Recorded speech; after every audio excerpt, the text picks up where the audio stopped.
Hello, everybody, and welcome to CWK Live, your weekly Coffee with Kenobi live conversation that we get to have together, talking about Star Wars, whatever the topic is for the week, things that are brewing, and tonight, Star Wars trivia. Hello, everybody. It's so good to see all of you here. Let's bring in our friends. We've got Minta here. This is the way. It's CWK Day. Mary Purdue is here. Hello, Mary. Good to have you back. Murray, of course, was our guest in the CWK Alliance. Let's see. It was our spotlight show. Yes. Got so many little coffee names. I have to kind of think about where everything goes together. But we have a CWK Alliance spotlight show, and Mary was the guest for this month. So that was very fun. If you're not a member of the CWK Alliance, be sure to go to www.coffeewithkenobi.com/CWK Alliance to get access to an exclusive weekly podcast. I'm so excited. I can't even, my brain doesn't catch up with my mouth. Craig says, have a great show. Thank you so much. Reading Between the Reels, Craig Dickinson's podcast. Be sure to check it out. Amber is back. Good to have you, Amber. One of my former students. Killian is here. Killian, Mr. Cub himself. Good to have you, buddy. Amber, we are glad to have you. Jose is here. Hello. Hello, Jose. Ross says, let the special brew begin. Absolutely.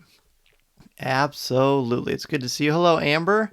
Good to have you. Brian, this is the thing you need to see on Monday. This is the thing you need to see on Monday you are looking for. Exactly. Exactly. Oh, I'm so glad to have you, man.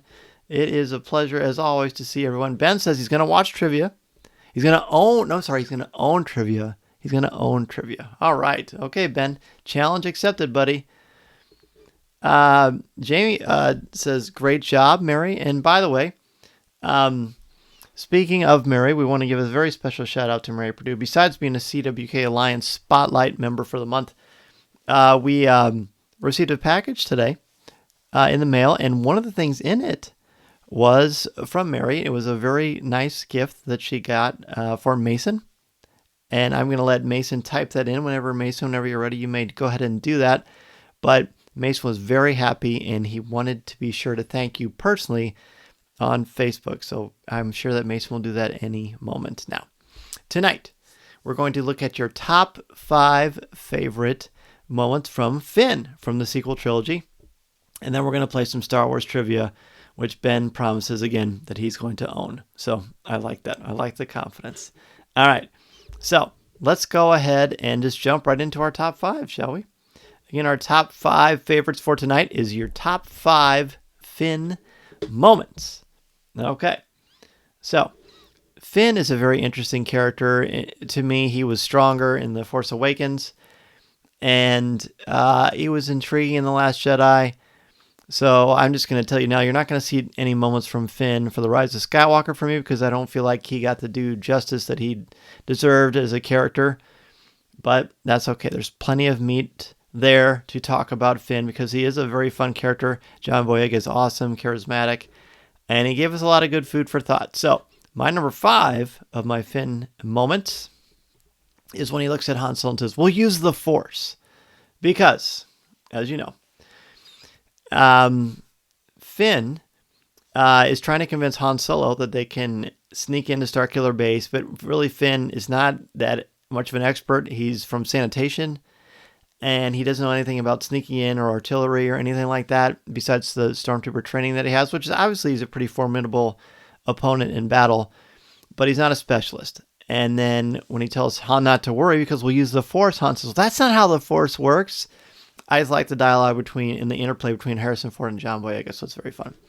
So Luis is here. Luis, let's see. Luis, my Spanish is very rusty, but I'm so grateful to have you here, my friend. It's so awesome to see you here. Ross, number 5, Off the Grid. The rapport between John Boyega and Oscar Isaac during any promotional appearances together. Oh, that's fun. Similar to what I have, except mine was behind the camera and yours is, in front of the camera. Yours is behind the camera. Fantastic. Minta's is also mine. We'll use the Force. Number 5. Mary's number 5 is dealing with Phasma and putting her in the trash compactor. Nice. And Mary, here it is. All caps. Thank you, Mary. That is from my son, Mason's there. Again, thank you so much for that awesome surprise Kyber crystal. He is thrilled. We've been playing with it a lot tonight. So thank you again, Mary. Ben's number 5. Finn rescues Poe, gets his name, and the bromance starts. There you go. I thought about putting that on there. The whole passing of the baton thing, or not, it's not really passing of a baton, but the naming conventions. There's a lot of power in that. It's certainly a very literary concept. Number 5 for Amber, seeing Finn in the Force Awakens trailer. I had no idea who he was and why he took his helmet off. Ooh, that's a good one. I'm going to sneeze. I'm going to mute the mic.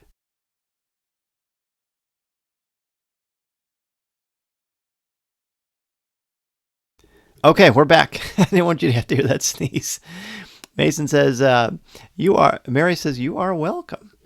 Josh is back. He says he missed the last couple of weeks. Had some important things going on. Wasn't able to make it, but he's excited to be back, Josh. We're happy to have you, buddy. No problem at all. What do other people have for their top 5 favorite Finn moments? We're on number 5 right now. Again, mine was we'll use the Force. When Finn was chatting with Han Solo, trying to persuade him that, hey, we can get inside Starkiller Base, no problem. Finn just wanted to rescue Rey, or find Rey. That's all he wanted. Okay. Mason's number 5 is when Finn rescues Poe and gets him out of the Star Destroyer, and they fly in that TIE fighter and jet off to Jakku. That is Mason's number 5. Okay. Well, we're going to jump in then to number 4. Number 4 is, for me, the Poe rescue. Just like Mason's 5, it's made it to my number 4. I like the dialogue here is great. It's sharp. You can tell that this is J.J. Abrams and Lawrence Kasdan pen because of the witty banter and the back and forth like I've been talking about throughout tonight's show so far, which is super charming. And it's also cool because it's like exciting and adventurous, but there's a little bit of humor to it as well. And I just like that balance. To me, that's when Star Wars is at its best. Excuse me, number 5 for Josh. Dueling with Kylo. A very exciting duel. The set for that Force is amazing, and the colors are excellent. The idea to use the sabers as a primary light source was genius. Plus, it leads to the very first Kylo versus Rey duel. Very good. Number 5 for Kato is Finn is drinking the stinky water. Kato, outstanding. That's great. Number 4 for me, to the instant bromance between Poe and Finn. Alrighty. Amber's number 4 is I Just Know from Rise of Skywalker. Oh, cool. A Force moment, perhaps. Ross's number 4, Finn interacting with Bulio and R2-D2 to get the information from the First Order spy. I had to pick at least one not from The Force Awakens. Well, Ross, as I said at the top show, that was hard for me to do, so I appreciate you bringing that one up because that is a good one. Number 4 for Brian, Rise of Skywalker, when he hops into the gunner's chair at the beginning and gives the look of, I've got this. Yeah, I like that too. I like that part. I debated putting that part in where he sits in that gunner's chair. That was, by the way, the real sound effects. How about that? Exciting stuff. So Mary's number 4, trying to tell Rey something as they are sinking in the quicksand. Not necessarily a favorite, but I wish they would have continued this through the story. I do too. It just kind of dropped. But I wish it was there as well.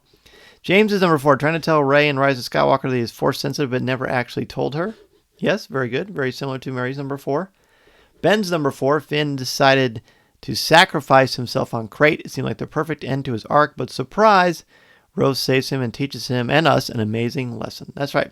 That's not how we're going to win. I'm sorry, that's how we're going to win. Not fighting what we hate, but saving what we love. Yep, I love that part, Ben. One of my favorite quotes in all of Star Wars. Matthew, good to have you, buddy. No sorry necessary. Good to have you on the show. Kato's number 4, working hard to convince Rose that he is on an official mission for High Command when trying to steal that escape pod. I like that. It's fun. I like the kind of, may the Force be with you, and she kind of gasps like he's a celebrity and he just signed an autograph for her or something like that. I like that. Kato, good call. How have I been? I have been outstanding. I have been outstanding, sir, and I hope you have as well. I've only got a couple weeks left, and then it's almost summertime for me, which is hard to believe. I teach seniors, so I have a bit of a different schedule, so it's pretty crazy. Matthew's next one is Finn and Poe coming up with Finn's name. How about that? Number 4 for Mason is the change of heart that he has in The Force Awakens. When he is at the very beginning, after the stormtroopers are asked to fire on the village, and Finn is the only stormtrooper that's standing there, and he's got that handprint on his helmet, and he's just looking, and he's got the blaster straight down, And that's the moment when he realizes, I'm going to leave the First Order. That's Mason's number 4. It's a great dramatic moment. I wish I'd thought of it. Excuse me. Number 3 for me is, of course, the scene that's probably going to show up on a lot of people's 1s and 2s is the famous traitor sequence.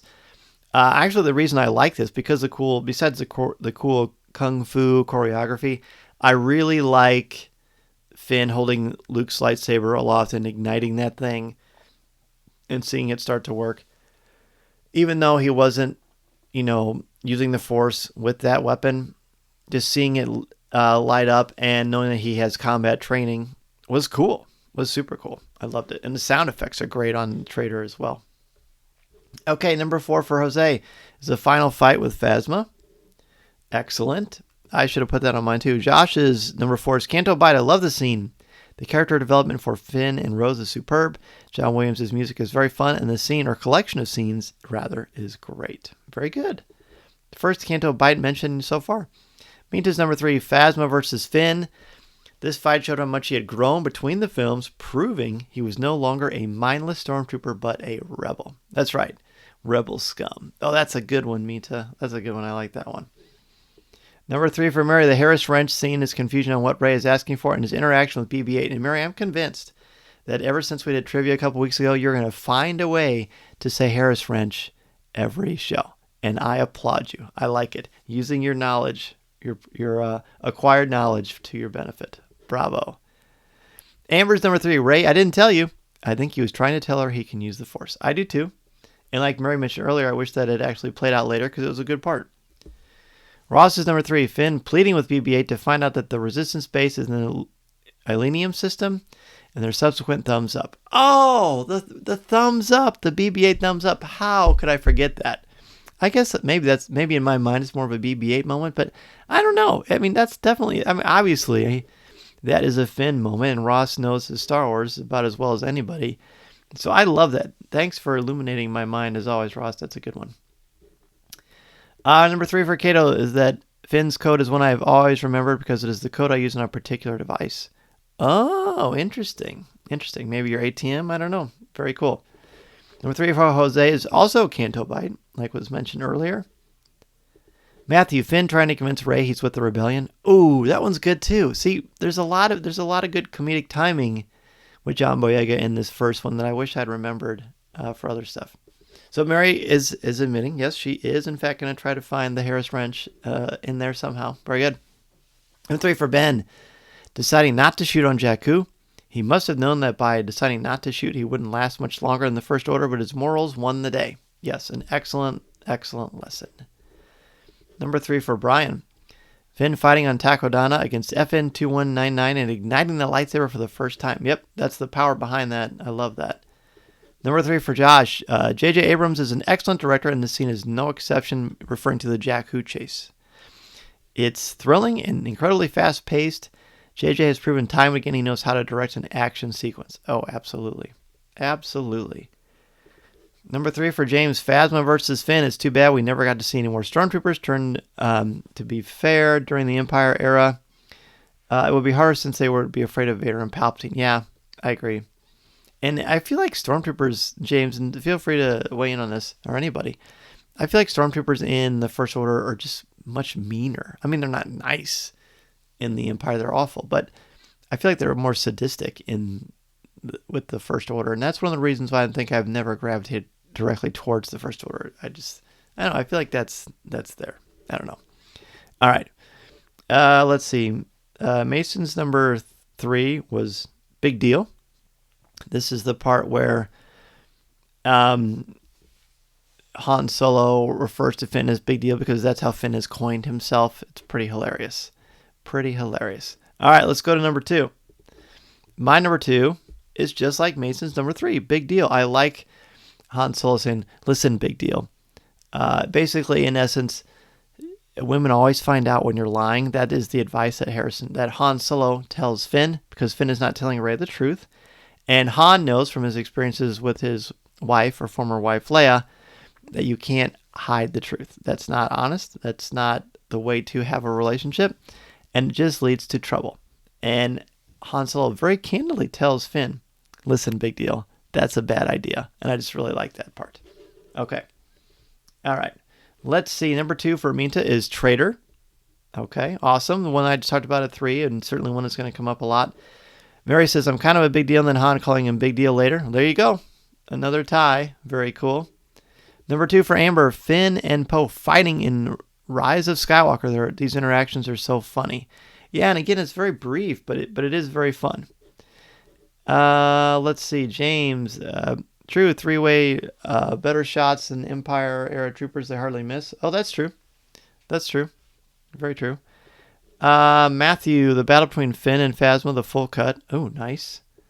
2 for Ross is Traitor. Finn with the lightsaber fighting against FN2199 and his Z6 riot control baton on Takodana. I like it. Ross has got his visual guide ready to go. Or maybe you've got this memorized. It wouldn't surprise me if you did. But I appreciate you being prepared. Let's see. Where are we here? I already did that one. Ben, Finn beat best Phasma in combat. Hey, in his delivery of the line, Rebel scum. Chills. Absolutely chills. Yeah, that's a cool part. So cool. Number 2 for Mason is when Finn fights Kylo Ren at the end of The Force Awakens. Of course, it doesn't last very long, and Kylo's kind of toying with him, but still, talk about bravery facing off against one of the most dangerous people in the galaxy. Number 2 for Jose is Finn convincing BB-8 to tell Rey about the Resistance base. Thumbs up is one of the funniest parts of Star Wars. Yep, that's a good one. Ross mentioned that one earlier. I love it. I love it. Number 2 for James, kind of a sad moment in him sensing that Rey died in Rise of Skywalker. Oh, yeah. Interesting. Yeah, that was very powerful. No way memorize. I'm a nerd likes to research. Hey, man. I love that. I love that about you. That's cool. You know how much research I had to do for some of these things? I understand. I think we all have kind of our fun ways of pouring through all this great Star Wars stuff. Subtle, not so subtle plug. So that's cool. All right, Josh. Crate, the Battle of Crate is excellent. I love when Finn says when the Falcon shows up, oh, they hate that ship. Oh, man. I should have put that on there because as much as I love the Falcon. Good choice. And number 2 for Brian, Finn pulls out the lightsaber training remote when looking for a bandage for Chewie. Yeah, fun, kind of a quick little Easter egg. That was great fun. I already mentioned number 2 for Mason. All right, let's go ahead into our top favorite Finn moment. Number 1 for me, the only one from my list that is not in The Force Awakens. That is, of course, the sacrifice or the attempted sacrifice at the end of The Last Jedi. When I first saw this film, of course, I was blown away by it. But when I thought that Finn was going to lose his life, the way it was happening in the music, it was so powerful. I thought, oh no, he's going to die. But there was a part of me that was at peace with it because it was a very beautiful arc. Him truly trying to take out the First Order to save the Resistance. He didn't have to do that because Rose saves him. It gives us a wonderfully heroic moment. Naturally followed by Luke Skywalker facing the First Order, the greatest sequence in the history of cinema. But I like that moment, just showing what kind of person that Finn is. It was just very beautiful, very well done, and very literary in value. Number 1 for Minta, Finn diving more into his Force abilities in The Rise of Skywalker. Okay, so Minta, sounds like you like The Rise of Skywalker a bit more than me, which is great. I'm glad that you liked it, and I'm glad that you found some nuggets in there. That's great. Amber's number 1, Finn versus Phasma, shows how much he's grown in his bravery. Certainly. Jose, Finn and Poe's escape, Boyega and Isaac play really well off each other. Yes, they certainly do. Matthew, Finn raising Luke's lightsaber to face off against Kylo Ren. I love that part as well. It's super cool. And that's kind of why I picked number 3 like that. But it's mostly for the part you mentioned, Matthew. Number 1 for Mary, the Poe rescue. Actually, all the interactions with Poe, they have such great chemistry. Okay. Kato, when Rey hugs him in The Force Awakens and says, you came back, because Finn realizes it too. Oh, Kato, that's so well said. So well said. And I like that moment. It's very emotional. I knew that my friends here in the CWK Cafe and on Coffee with Kenobi's Facebook page, I knew you'd have great things to inspire me. You're an excellent moment too. Too many choices. There's so many good ones. Number 1 for Ross, the reveal with FN 2187 removing his bloodied mask, introducing the about to be named Finn. You immediately know he's at odds with himself. That's right. Very symbolic scene. Ben's number 1, Finn lights the lightsaber on Starkiller base to bravely face Kylo Ren. then taunts him by saying, "Come get it." Yep, it's super cool. Number 1 for Mason is my number 3, and that is Traitor. I actually thought Traitor would come up a lot more, and it didn't, so that's kind of cool.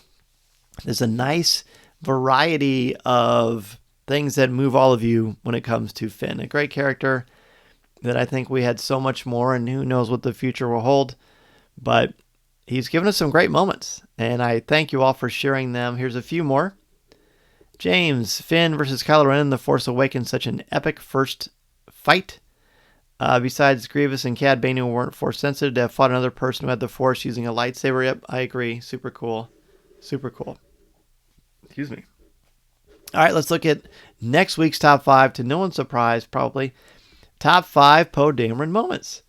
Next week, we're going to be looking at your top 5 Poe Dameron moments.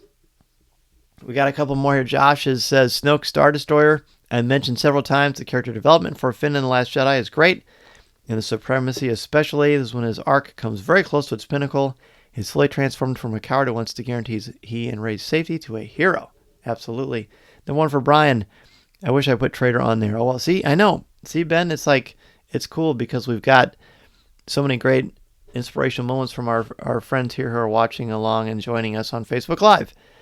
Cato says John Boyega was amazing as Finn. I completely agree. Completely agree, Cato. I loved him there.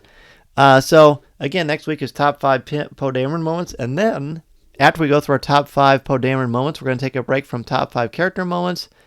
And we are going to go into top 5 moments from every episode of The Bad Batch, because we're just a week away. Well, we're more than a week away. But next week's Facebook Live will be the last Facebook Live before The Bad Batch airs, which is why next week is your top 5 favorite Poe Dameron moments. And then we're going to look at every episode of The Bad Batch, however many episodes they haven't said yet. Disney has not said yet. We're going to go through each one of those episodes, and you're going to give your top 5s for them. So that's going to be fun. Okay. So now we're going to do, of course, some Star Wars trivia.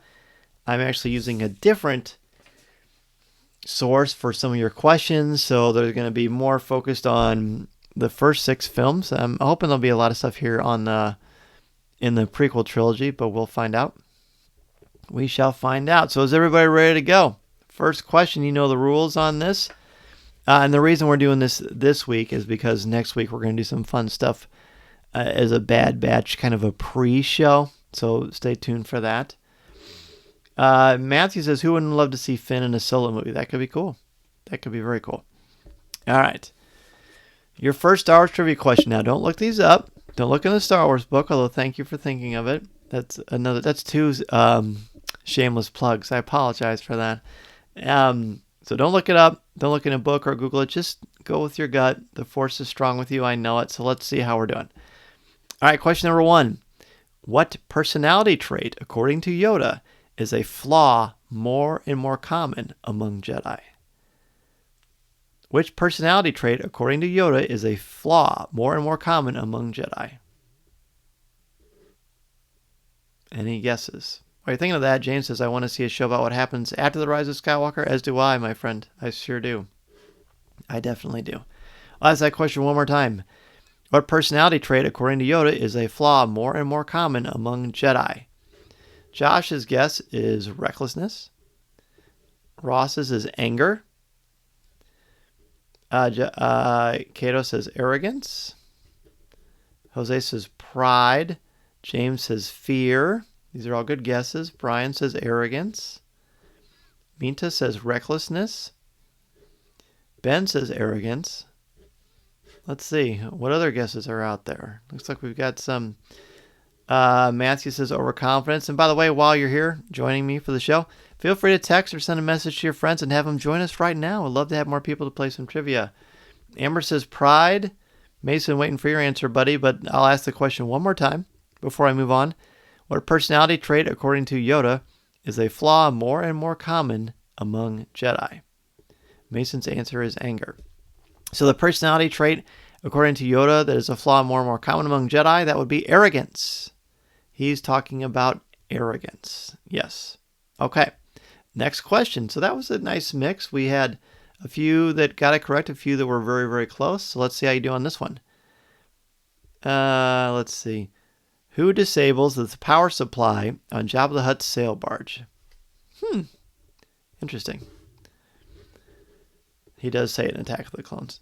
Good job. Kato is on it. The question is, who disables the power supply on Jabba the Hutt's sail barge?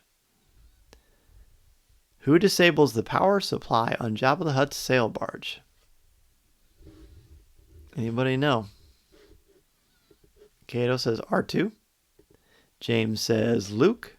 Ross says R2. Minta says Leia. Matthew says R2. Jose says R2. Mary says R2.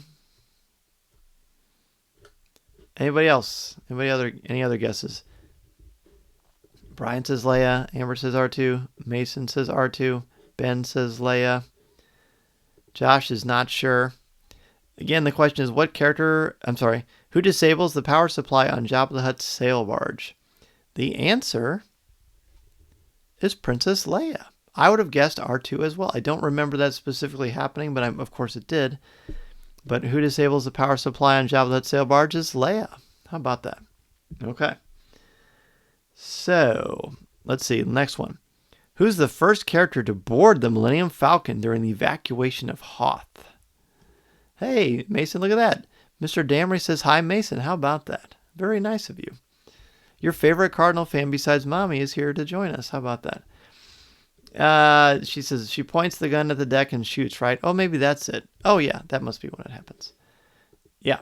But then Kato says with the chain. I thought it was with he says, get the gun pointed at the deck. Actually, I think the pointing at the deck is just to blow up the sail barge. I don't know. Leia is correct. All right. I'm sorry. Oh, you're answering this one. Oh, I don't know if it's correct, actually. Who's the first character to board the Millennium Falcon during the evacuation of Hoth? Jose says Leia. Josh says Leia or Han. You got to pick one, buddy. You got to pick one. Who's the first character to board the Millennium Falcon during the evacuation of Hoth? Russ says 3PO. Mary says Leia. Who's the first character to board the Millennium Falcon during the evacuation of Hoth? Mary says Leia. James says Leia. Mita says Leia. The person carrying the Harris wrench, that's the best answer, but it's not the right answer. Amber says Chewie. Kato says Chewie. Josh has decided with Leia. Jamie says Chewie. Last time I'll share the question, then we're going to see. Mason says Chewie as well, as does Jamie. Who's the first character to board the Millennium Falcon during the evacuation of Hoth? The answer is Chewbacca, the Wookiee. That's the answer. Okay, those were good. So 3PO's last is a Chewie. It was Chewie. It sure was. Okay, very good. No, that's too easy. I can't ask you one that's easy. What? No, that's too easy too. What establishment is where most of the crack freighter pilots in Mos Eisley hang out? That was the worst reading ever. Let me try that again. What establishment is where most of the crack freighter pilots in Mos Eisley hang out? What establishment is where most of the crack fighter pilots on Mos Eisley hang out? You know what? This suddenly like a tongue twister? What is going on? Matthew says, my son thinks you look like Tony Stark. I will take that, my friend. Your son is very wise.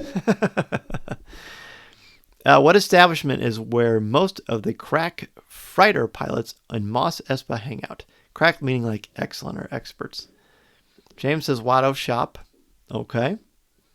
Anybody else? Where do the best fighter pilots in Mos Eisley hang out? James says Watto Shop. Any other guesses?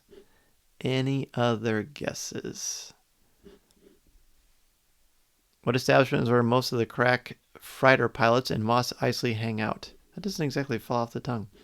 Kiddo says the High Flyers Club. Clib. Cantina? Josh says. Matthew says Cantina. Mary's not sure. Club was correct, of course. I gotcha. Ross says blank. Minta says Cantina. James says, I don't know. I would just guess it's in Mos Espa. Fair. That's fair. Again, what establishment is where most of the best freighter pilots in Mos Eisley hang out? They're called crack freighter pilots because they're the best. Ross says the spaceport. Interesting. Mason is thinking. Actually, I think everybody, not all of you, but most of you are overthinking this. The answer is just the cantina. That's it. It's just the cantina. Not the ESPN zone or the ESPN Sports Zone. That's a Tony Kornheiser joke. All right, here's the next one. Next question. Oh, that's too easy. Who warns Chewbacca of an approaching stormtrooper squad in Cloud City? Who warns Chewbacca of an approaching stormtrooper squad in Cloud City? Dun, dun, dun. Who warns Chewbacca of an approaching stormtrooper squad in Cloud City? A good question. What could it be, friends? What could it be? Jose says C-3PO. Minta says C-3PO. Matthew says C-3PO. Question again is who warns Chewbacca of an approaching stormtrooper squad in Cloud City? Mary says 3PO. Guy in the orange jumpsuit with the ice cream maker. James says Jar Jar. There we go. No, it's C-3PO. Brian says Goldenrod. Kato says 3PO as well. Anybody else want to guess? Mason says C-3PO. Anybody else? So we've got a number of guesses for C-3PO, one for ice cream maker guy. Amber says 3PO as well. The answer is, of course, C-3PO. Ooh, I think this one should be fairly easy, but we'll see how your powers of recall are, everybody. How many guns line the first Death Star's trench, according to Gold 5's estimate? How many guns line the first Death Star's trench, according to Gold 5's estimates?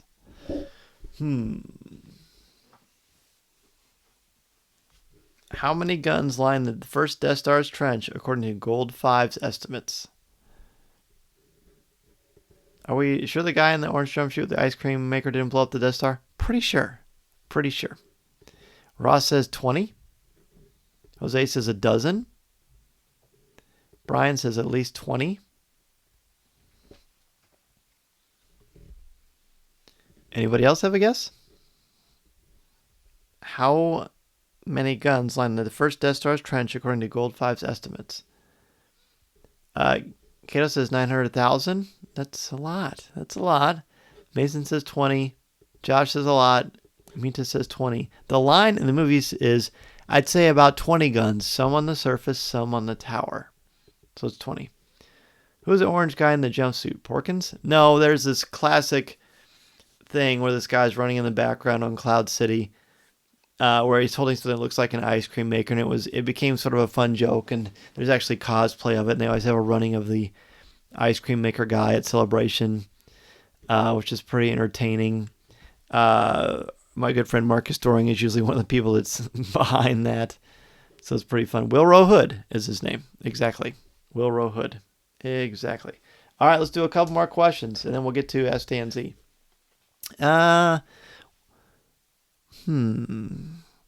What article of clothing does Luke begin wearing midway through Return of the Jedi? What article of clothing does Luke begin wearing midway through Return of the Jedi? Any guesses? What article of clothing does Luke begin wearing midway through Return of the Jedi? Dun, dun, dun. I don't know what music that was. I think it was like the trivia excitement suspense question or music that I just made up. Josh says camo poncho. Jose says camouflage rebel gear. James says a Jedi uniform. Matthew says glove, a glove. Brian says one single black glove. Kato says a glove. Anybody else? Minta says camouflage gear, so we've got a nice split of camo versus glove versus Jedi uniform. Amber says a glove. Ben says camo. Jamie says a turtleneck. I have to go to my research for that one. Probably not turtleneck, but I always like the clever questions. That's like how I was in high school. I just always had those kind of answers. Mary says glove. Also, but Mary says gloves. So we have glove and we have gloves. We have camouflage and we have the Jedi outfit. Any other guesses as far as what article of clothing does Luke begin wearing midway through Return of the Jedi? The answer is a glove. One glove, but gloves is fine. Well, I'll accept that for sure. Mason had that. So I'll give that to you, buddy, because I know you saw that or typed that before I actually said it. Wes, hey Wes, what's up, man? Good to have you, and I love your picture on your icon there. He says a poncho. Josh says orange jumpsuit and he carries a lightsaber that makes ice cream. Okay, I'll stop. Please don't throw tomatoes. Well, I might throw tomatoes, but that's good. I like tomatoes. They're good. All right, next question. Let's just do one more. Let's see. What type of vehicle is used to shoot down the first Imperial Scout Walker on Endor? Ooh, interesting possibilities here. What type of vehicle is used to shoot down the first Imperial Scout Walker on Endor? A good question. What type of vehicle is used to shoot down the first Imperial Scout Walker on Endor? Dun dun dun dun dun. That was my Phantom Menace music. Duel of the Fates. Thank you. What type of vehicle is used to shoot down the first Imperial Scout Walker on Endor? I'll give you a few moments to think about that. Ross says another Scout Walker. Josh says the same, another ATST. Any other possibilities? Brian says another ATST. This is why I like trivia, because it could be one thing, could also be something else, and you just kind of start second guessing yourself. That's kind of a fun thing. Jose asks if it's the two logs. A valid question. And Mason says, is it a speeder bike? I like that as well. Interesting guesses. Minta says another ATST. Hey, Sarah, what's up? She says another Scout Walker. Ben wants to know if it's a Bugatti. You're right, man. You said you were going to bring the trivia, and you did. Amber says an ATST. The question is, what type of vehicle is used to shoot down the first Imperial Scout Walker on Endor? The answer is an ATST. That is correct. Wes says, like multiple choices questions, one should go with their first impulse. Correct? I think so, too. It did say shot down. Yep. It did say shut down, and the ATST does actually happen. Serious answer, another speeder bike. That's what Mason thought as well. Very, very good. All right, everybody, thank you so much for playing Star Wars Trivia. We played it a week earlier than we normally do in the month because next week I want to do some stuff with the Bad Batch. But for now, let's jump into Ask Dan Z.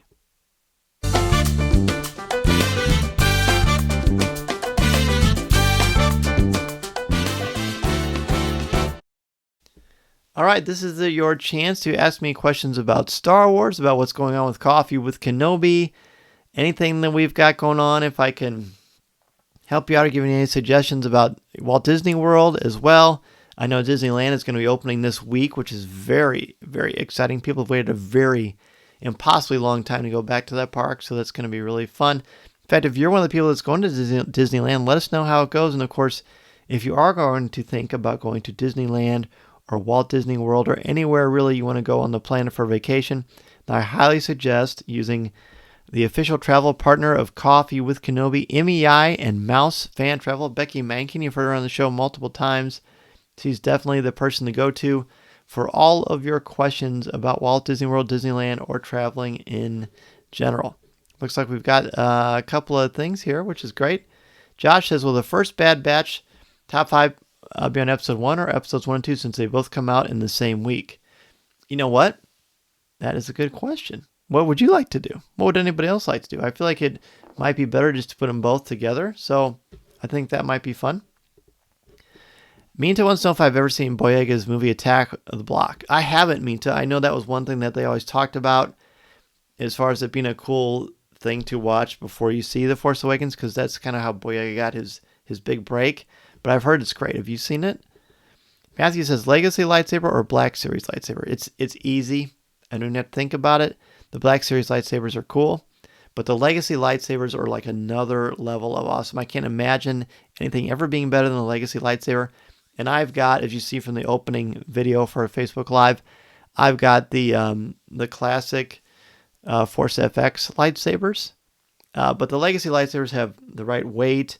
They're screen accurate as far as the length of the blades themselves if you buy the certain kind. I think they're great. Matthew says, yep, book through Becky. Exactly. She is the best. She is the best. Well, I see one of my old roommates from the Walt Disney World College program, Brian Doobie. Hello, Mr. Doobie. It's so great to see you, my friend. He says, how do you feel about Disney selling Vista Way? So Vista Way is an apartment complex that Disney had for cast members who were on the college program, the Walt Disney World College program, of which I was a member of 3 different times. And I think it's kind of sad. That's talk about the end of an era, but I'm sure they have their reasons. But those memories that we have will certainly live on, Brian, for sure. Amber wants to know when the Galactic Star Cruiser is opening up. That is the $1 million question, Amber. Almost literally. Of course, we don't know price points yet, but I can promise you when I'm booking my Galactic Star Cruiser experience, I'll be using Becky Menken and the team at MEI and Mousefan Travel as well. But I don't know when it's opening. Disney has not said yet. I know they've been working on it around the clock, even during like the heat of the pandemic, using a lot of extra safety measures, which is why it's taking so much longer. But as soon as I know, I will be sure to pass that news along instantly all over Coffee with Kenobi social media and on our webpage, because that's something I really want. What are you rewatching to get ready for Bad Batch? Honestly, the only thing I have to really to get ready for is to watch those first 4 episodes in the last season of Clone Wars, where we get to meet the guys from the Bad Batch. So that's what I've been doing, because I think it's just kind of a fun way to get to know those characters. What about you? What have you been doing? Josh has recently started Skywalker: A Family of War. It's great. I'm glad you like it. Hopefully you heard my interview with author Kristen Baver a couple of weeks ago, where we talked all about her experiences writing the book, and it was a really, really fun and engaging interview, and the book is a lot of fun. I love how she wrote it. Brian wants to know who my favorite character from the Bad Batch is. That's a good question, Brian. Brian says his favorite is Echo. You know what? Mine's Hunter. Mine is definitely Hunter, for sure.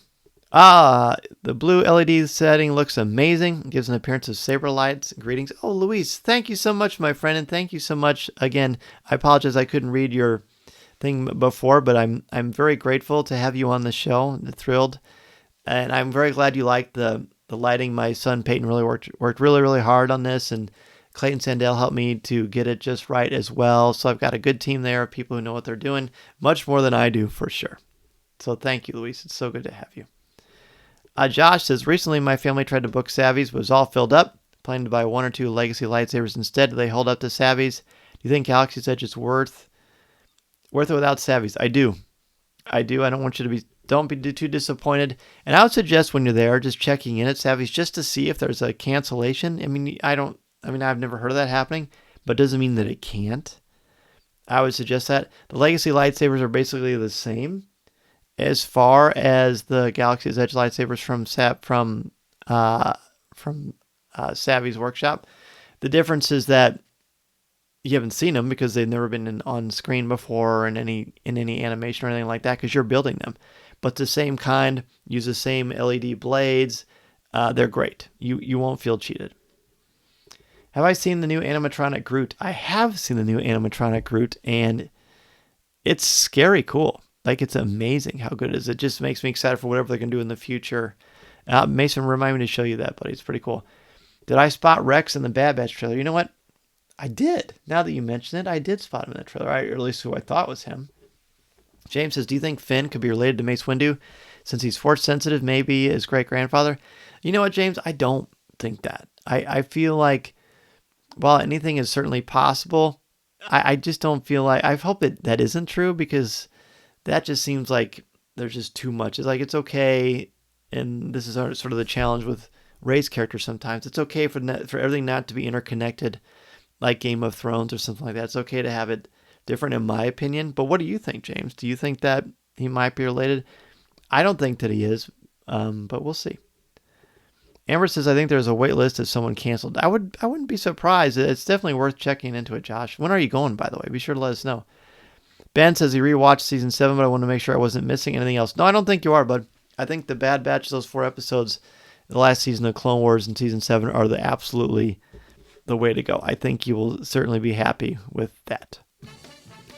All right, well, we are at the end of the show.